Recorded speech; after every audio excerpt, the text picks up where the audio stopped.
Nung tayo pong hindi naman sila kasi alam naman nila na ay kung salbahe sila, di ba? Diba?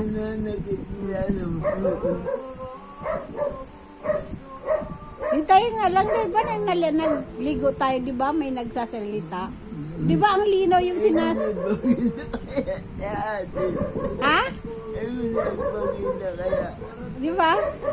Siguro, kasi sabi ko, Ate Mel, pag bago umalis bago katapusan, kukunin na kita. Tapos nagsalita, no?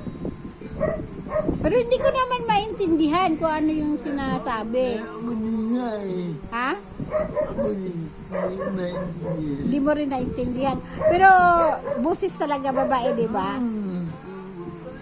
Tapos sumilip ako doon. Wala naman tao, tahimik naman doon. Wala ka tao-tao. Tapos ayun na nga yun. Tapos yun, di ba kinuwento mo kay ate? Oo nga. Pero, wag lang silang wag lang nila akong takutin. Ako lang naman nandyan sila. Wag lang magpakita. Kasi, abala ka. Pag tinatakot ako, hindi na ako aakyat. Bahala ka eh. Hindi na kita paliguan. Ganon. Oh! Tatakutin ako eh. Bahala ko. Huwag lang silang okay lang naman nandyan sila. Huwag diba? Okay lang naman sa akin. Kaya ako, pasensya na kung ako maingay kasi mas nakakabingi ang tahimik kasi. Mabuti nang may nadidinig ng radyo. Kasi kahit sa bahay nagpapatugtog talaga ako. Oo, mayroon din dati. Ha? Oo, dati. Mayroon din doon. Doon sa kabila. Sa bagay, doon din ilan nanay. Nung si nanay wala, nang si nanay nandoon sa Canada, di ba walang tao doon sa bahay ni nanay. Laging madilim. Tapos, binubuksan ko yung ilaw doon sa sala kasi inalit ako nagbukas. Umakyat na ako doon mga alas 7 na, di madilim na. Madilim na yung alas 7 doon kasi papasok din doon di umakyat ako. Di pag-akyat ko doon, bubuksan ko na yung ilaw. Parang may tao din sa likod sa sa oo, parang yung bato ko sa Lamig. basta nararamdaman ko. Dahil binuksan ko na yung ilaw. Sabi ko, huwag niyo ako takutin na.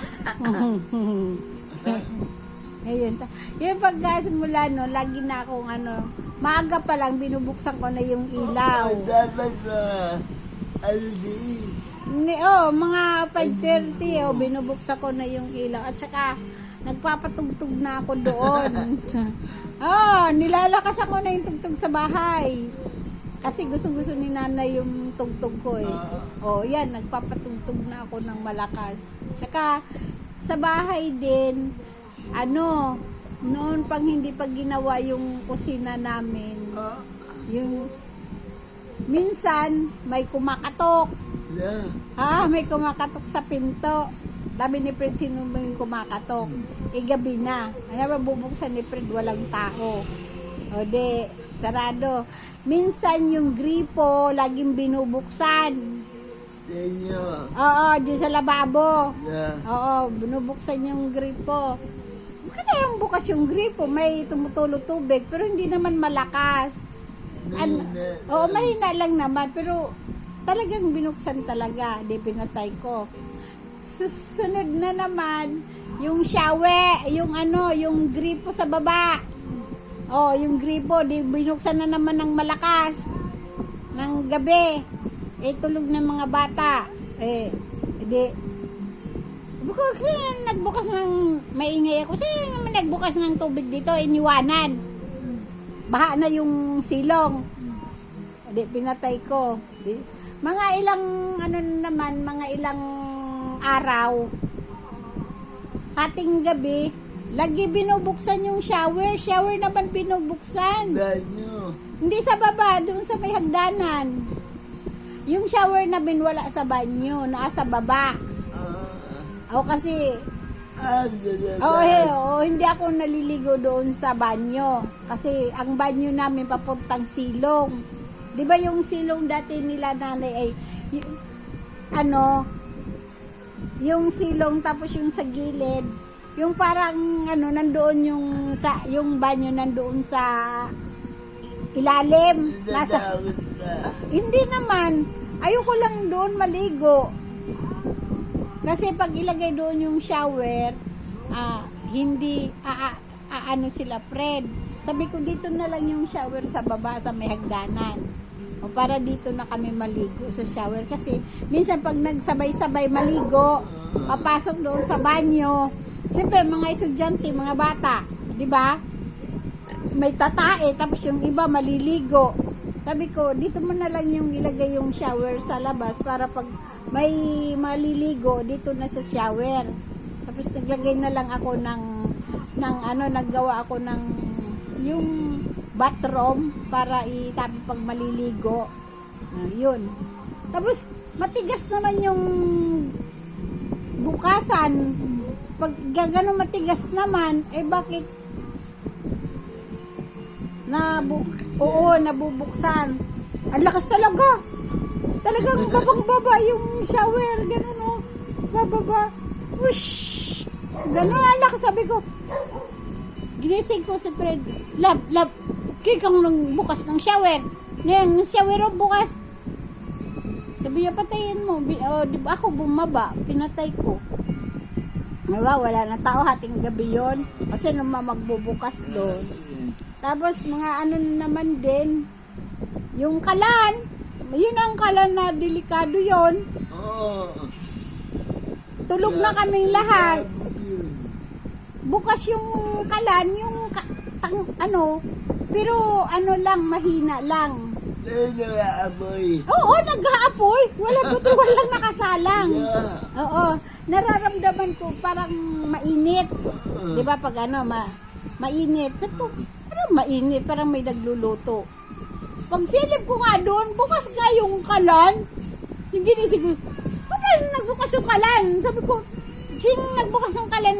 Sabi ginisig ko, bakit yung magbubukas? Baka doon ka na naman nagsindi na sigarilyo. Ganyan. Di ba kasi naninigarilyo siya? Sabi ko, nagsindi ka ba doon ng sigarilyo sa kalan? Sabi niya, ano na matutulog na ako. O anong oras na? Ay di, yun. Tapos doon ako nagalit. Nagalit na ako. Sabi ko naman, pati ba yung susunugin mo pa itong bahay. So, naman kayong hindi naman kayo pinakaialaman eh. Huwag lang kayong madidisgrasya lang anak ko. Susunog pa tayo. Simula nun, hindi na sila hindi na napaparamdam ba. Tapos yun, na ako ng mga sound na malalakas. Kasi ganun daw yun, magpatugtog ka daw ng malakas kasi ayaw nila nung ganun. Naalis daw sila ng ganun. Oo. Nananahimik daw sila ng ganun. Naalis daw sila pag ganun. Ayaw nila ng maingay kasi di ba gusto nila, ayaw nila ng maliwanag. Ayaw nila ng maliwanag, ayaw nila ng maingay. Ang gusto nila yung nasa dilim, nasa tahimik, di ba? Kaya simula nun, yung bahay ko, hindi ko pinapapatay yung ilaw sa sala. Ayun. Kasi mahirap na eh. Tapos nagkukwentuhan niya. Ganun. Kasi naniniwala naman ako sa mga ganyan, yung mga multo. Ayan. Di ba si Ate Merna may third eye? No? Nakakita siya. Bisag nga daw, kahit doon sa Saudi, mayroon din daw eh. Sabi niya. Marami daw doon. Oo. Minsan masasalubong daw sa kanya, biglang tatakbo. Madami na. Matapang si ate, no? Hindi siya takutin. Yes, hello, thank you. Maraming salamat. Totoo po yan. Thank you po sa watching. Papalo-palo na lang. Pa-subscribe naman. 1, 2, 3 Bolay. Maraming salamat. God bless po.